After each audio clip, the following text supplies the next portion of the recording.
채널A 사건 수사 과정에서 한동훈 검사장을 독직 폭행한 혐의로 기소된 정진웅 차장검사에 대한 1심 선고 결과가 다음 주에 나옵니다.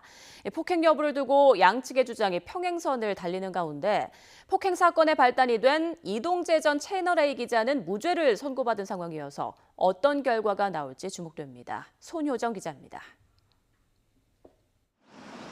지난해 7월 당시 서울중앙지검 형사 1부장으로 이동재 전 채널A 기자 사건을 수사하던 정진웅 차장검사는 한동훈 검사장의 휴대전화 유심칩을 압수수색하려다 격한 몸싸움을 벌였습니다. 한 검사장은 변호인에게 전화하려고 휴대전화 비밀번호를 푸는 순간 정 차장검사가 몸을 날려 자신을 폭행했다며 고소장을 냈고, 이에 정 차장검사는 자신의 입원 사진까지 공개하며 폭행은 없었다고 반박했습니다. 정 차장검사에 대한 감찰을 진행하던 서울고검은 석 달 뒤 수사기관이 권한을 남용해 피해자 등을 폭행한 경우에 적용하는 독직 폭행 혐의로 정 차장검사를 재판에 넘겼습니다. 뒤이은 재판에서 양측은 한치의 물러남 없이 공방을 이어갔습니다.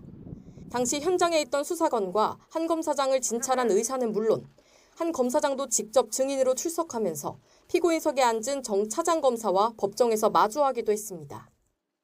지난 1년간 잘못이 바로잡히는 상식적인 과정이라고 생각합니다.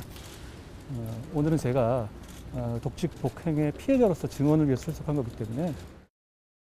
한 검사장 증인 신문인데 입장이 어떠십니까? 법정에서 이야기하도록 하겠습니다. 법정에서 한 검사장은 압수수색 당시 상황을 증언하며 채널A 수사가 정치적으로 느껴졌다고도 주장했고, 정 차장검사는 증거인멸 시도를 막으려다 신체 접촉이 있었을 뿐 폭행은 아니었다며 혐의를 강하게 부인했습니다.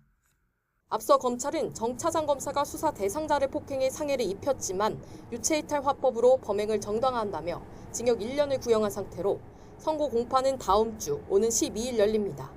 한 검사장과 유착 의혹이 불거져 강요 미수 혐의로 재판에 넘겨진 이동재 전 채널A 기자는 1심에서 무죄를 선고받았습니다. 이를 수사하는 과정에서 벌어진 폭행 사건이란 점에서 정 차장검사의 독직 폭행 혐의가 인정될 경우 결국 무리한 수사였다는 비판의 목소리는 더 커질 수도 있습니다. 채널A 사건 수사 과정에서 현직 검사들끼리 유례없는 몸싸움 논란이 벌어진 지 1년 만에 법원이 어떤 판단을 내릴지 주목됩니다. YTN 손효정입니다.